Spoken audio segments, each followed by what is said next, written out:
Halo guys, selamat malam. Wah ini malam-malam gini pas mau sahurin ya. Sempetin aja dulu ya. Ini soalnya ada requestan temen saya ini nanyain rasanya di dapat serangan gaib itu ya apa? Rasanya dapat serangan gaib. Oke, tapi sebelum itu di subscribe dulu ya. Nanti saya ceritakan. Sekarang saya ceritakan, guys.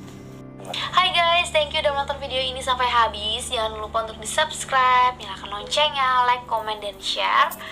Bantu aku untuk membangun channel ini sebagai channel nomor 1 penjelasan mengenai mitologi, horor, dan misteri.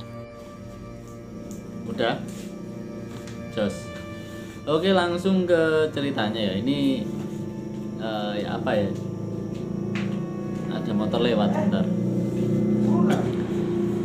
Oke, ini saya ceritakan sesuai yang saya rasakan ya, karena ini kisah nyata dan yang ngalamin itu saya sendiri, jadi saya nggak perlu mengada-ngada ya. Nah, itu ceritanya saya ada di suatu daerah. Daerahnya ini daerah orang ya, bukan daerah sendiri. Saya tidak di Banyuwangi kondisi saat itu. Kemudian adalah saya berkunjung ke suatu tempat dan ternyata tempat itu sedang ada konflik, dan konfliknya itu main belakang ya, karena masih kondisi saudaranya mereka. Saya cuma mampir ke tempat mereka. Nah, ternyata di situ memang mainnya serangan-serangan gaib ya. Saya nggak tahu metodenya seperti apa, tapi yang jelas itu serangannya bentuknya jin. Dan kondisi saya cuma bertamu sebentar, nggak lama, karena kebetulan saya kenal ya sama orang yang saya kunjungi tersebut. Nah, kejadiannya itu saat saya mampir ke sana itu sudah sore menjelang maghrib. Ya, saya nyampe sana itu hampir maghrib lah ya. Saya ke sana, saya sama teman saya dari berdua mampir. Ya, karena konfliknya itu sebelum-sebelumnya ya, jadi nggak berkonflik ketika saya di sana ada berantem, enggak ya, jadi itu kondisi serangan ya. Jadi menjelang maghrib itu yang saya rasakan itu serangannya di dada ya. Dada itu kayak kalau benturan secara langsung sih enggak ya, jadi nggak ada hantaman secara fisik ya, tapi rasanya seperti terhantam. Jadi nggak ada bek, nggak ada, cuma langsung aduhnya aja yang terasa itu seperti itu.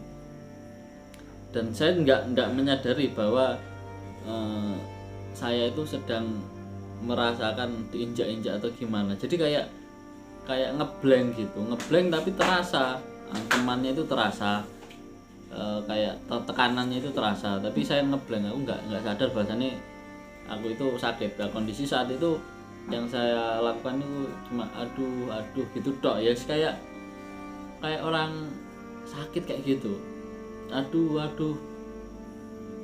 sampai ya, karena teman saya itu paham hal-hal yang seperti itu, ya dibilangin, kamu diserang, kamu lagi sekarang ini yang kelihatan kamu diinjek-injek, dadamu diinjek-injek. Kan saya tiduran di kursi tamu itu ya, diinjek-injek sama jin.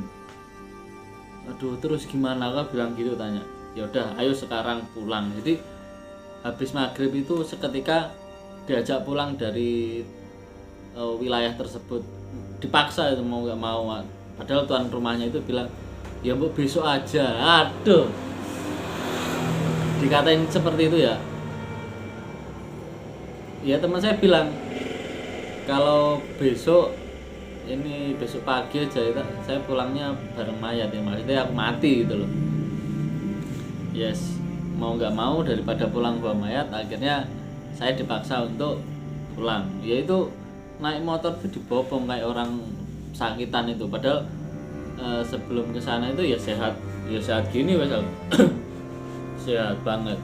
Nah, terus sampai terminal saya naik bis itu ya, kan ada apa bilangnya, ada undak-undakan ya, tangganya ke bis itu ya. Saya itu udah kondisi wis meremelek udah kayak nggak sadar gitu. Tapi rasanya masih tekanannya itu masih ada. Saya naik motor, naik bis itu masih ada. Saya hilang kesadaran itu ketika udah duduk di dalam bis, itu hilang kesadaran, bis total hilang kesadaran. Bisnya berangkat sampai Malang itu, kota Malang, sampai kota Malang itu bisnya nyampe kota Malang itu kan pindah naik travel, saya memburu pulang ke Banyuwangi naik travel. Itu kondisi saya turun bis, saya naik travel itu udah nggak ada kesadaran, saya udah nggak sadar, hilang kesadaran. Terus setelah naik travel itu ya, saya duduk itu, saya ditaruh sampingnya penumpang lain tuh, cewek itu nanya, "Mas, ini temennya kenapa?" Ceweknya nanya itu ke temanku. "Gak apa-apa mbak, sakit," gitu aja. Udah wes, akhirnya itu gak nanya lagi, saya ditutup selimut gitu aja. Itu aku nggak sadar, nggak kerasa, aku nggak tahu kalau aku naik travel. Perjalanan Malang ke Banyuwangi itu saya nggak tahu kan, pokoknya tiba-tiba sadar itu di perbatasan Banyuwangi, tepatnya itu di Gunung Kumitir. Itu aku baru sadar, aku di mana. Dibilang sama temen, "Ini wis ning Banyuwangi, ini sudah di Banyuwangi." "Loh, kok udah di sini?" "Iya, paksa pulang wis iku kemarin itu." Dibilang seperti itu kan masih, yang saya rasakan itu untuk hantemannya itu udah hilang total. Tiba-tiba aku sadar, terus turun dari travel udah sehat lagi kayak gini. Jadi sakitnya itu mulai setelah maghrib sampai saya tiba di tanah Banyuwangi. Terus tak tanya, "Kenapa kok bisa langsung sehat?" Nah ini tak temanku. Ternyata ini dikasih cerita temanku ya, bahwasanya tiap kabupaten di tanah Jawa itu mempunyai penguasa masing-masing yang batasan wilayahnya itu dijaga oleh makhluk-makhluk penjaga. Itu tiap wilayahnya, entah itu di gunung atau di mana, itu ada. Jadi ketika kita ada serangan jin dari wilayah kota lain, ketika melewati perbatasan itu, jinnya itu ditahan oleh jin-jin penjaga dari wilayah lain. Jadi kayak gitu. Jadi otomatis ketika dimentalkan lagi yang menyerang saya itu, otomatis kan saya tidak ada yang nyerang ya, karena ini bukan penyakit ya. Jadi saya kembali sehat lagi, tinggal mengembalikan energi yang saya tertahan tadi. Jadi seperti itu teman-teman. Bahaya sekali kelasnya jin ya, iblis ini ya bilangnya. Kalau setan itu biasanya menghantui dok, tapi kalau iblis itu sudah mencelakai manusia. Jadi saya merasa, wah ini gimana ya, hal-hal ya, saya nggak mau terulang kembali, tapi hal yang seperti ini tuh memang harus diwaspadai. Nah, urusannya apa kok bisa jin itu sampai mencelakai manusia? Nah itu kalau jarang terjadi, kalau jin itu tidak ada hubungannya dengan manusia lain. Maksudnya tiba-tiba ada jin jahat atau iblis iseng nyelakain orang, itu jarang terjadi. Yang sering terjadi adalah iblis itu suruhan manusia untuk mencelakai manusia. Nah, kalau ada pertanyaan, loh kenapa nggak di bacakan ayat-ayat suci atau gimana, bro? Ya ini bukannya nggak bisa bacain itu, ya bukannya nggak hafal atau gimana ya.